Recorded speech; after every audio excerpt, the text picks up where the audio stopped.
Hi guys and welcome to Momotai. Today I'm going to be talking about something that is very personal to me and it has taken me a lot of thought and courage to decide to be vulnerable here in front of the internet. And I have always found this easier because it is less intimidating to say it out loud to myself in a closed room than if I actually imagined 100 people sitting in front of me as I said all this. For today's video, I don't have very structured, well-defined words. Neither do I have a cause and effect study into why this happens. But what I do bring today is my honest story. I strangely don't remember much of my childhood. The clearer memories start around the first time I felt this weird, sad feeling for which I could not pinpoint a cause. Then I was in class 6. Since then, these kind of phases kept coming and going. In class 9, I remember having, of course I label this in retrospect, but my first depressive episode. I was too young then to recognize what was happening. And even if I did recognize it, I don't think I would have had the vocabulary to articulate it. And since I didn't have the words to explain what was happening, I decided to shut myself off. I thought it would be safer to be the quiet, introverted person. At least that way I would not be judged or thought of as a weak person. It kept getting worse over the years, and these phases of sadness and then over the top joy kept getting prolonged and more intense. So like any teenager, I blamed it on the fact that I was at home and I had no privacy, I had no freedom. And when I left home to live in a hostel, in a campus, I was sure everything was going to be perfect from here on. And in a way it did get better, but we'll get to that later. It was a completely new world for me, and in a good way. I found kind, caring friends, and the environment in general was quite accepting and open. But I was a tough nut, and obviously I kept my walls up even for the people who were incredibly nice to me. Most of my first year went by and I was sure that I had rid myself of those unnecessary and mostly inconvenient mood swings.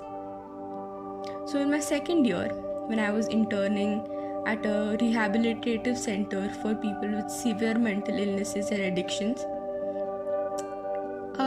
the environment kind of started digging into my brain and telling me, look girl, you gotta deal with whatever you're pushing down right now, because the longer you deny it, the longer you avoid it, it's just gonna get worse.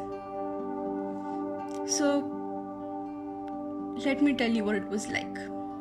There were times when I was incredibly restless and overly energetic, and I would commit to plans I knew I could not see through. I could stay up for 5 days, 6 days on an hour or two of sleep max. Per day, of course. And I would have the energy I felt like I could do anything in the whole world.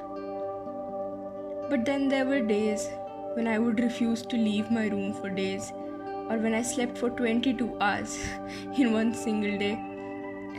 But even then, I could rely on my friends to get me coffee from their grocery runs, or to sit with me quietly for absurdly long times to just stare at the stars. I was lucky that my friends created such a safe space without restricting me with their expectations from me as a friend or even as a functioning human being.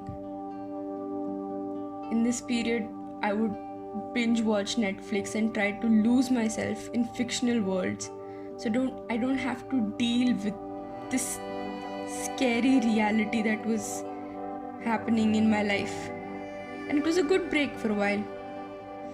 I would fill my sketchbook with art, even if it wasn't the most beautiful looking stuff.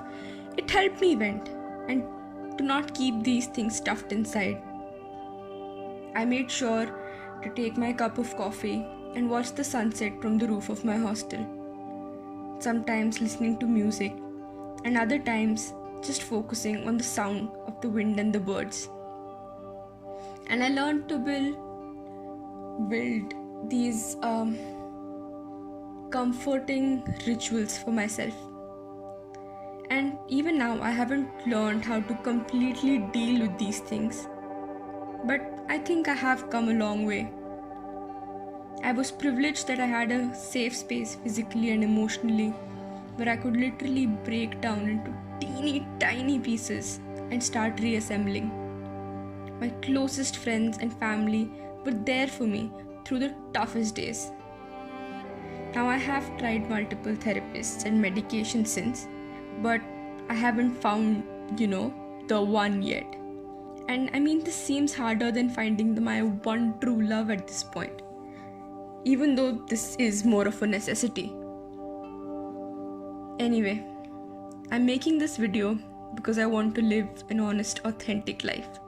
Because not having to lie and to be ashamed of things that make me who I am would give me a modicum of precious peace.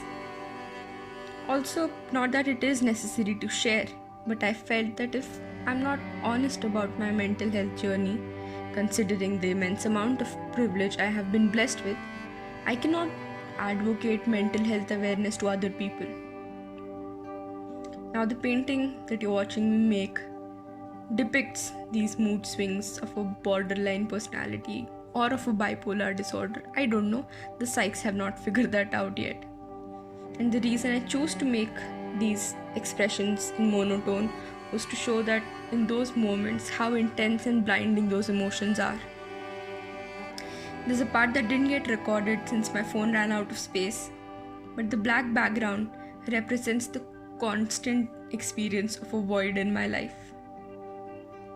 And sometimes it feels so real, as if it actually exists inside my body and is pushing at my organs. But anyway, for those of you who are watching this video, being honest and vulnerable about these things takes immense courage and doesn't come easily to everyone. So please, try and be more considerate when you talk and in the way you behave. You never know what a person might be going through. Try to be there for your friends, even when they need just a shoulder to cry on, or when someone needs to tell them that cutting bangs was definitely not the worst decision. And if you cannot provide support in a way that the person needs, respectfully set boundaries of your own and inform them that, look, I cannot help you in a way that you need or expect. Because sometimes going beyond your capabilities and comfort zone to help someone can harm both parties. Now, if you know someone who's going through a tough time, or you yourself are going through a tough time, please do not try to therapize them or yourself, and seek professional help.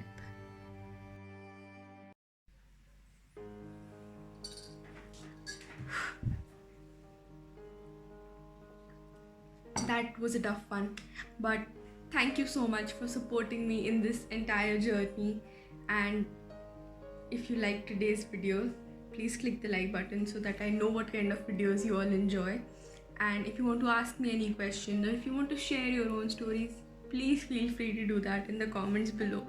And also, if you subscribe to my channel, you will know whenever I upload a new video and you won't miss them. So thank you so much, and take care of yourself, especially because it's getting really hot nowadays. So stay hydrated.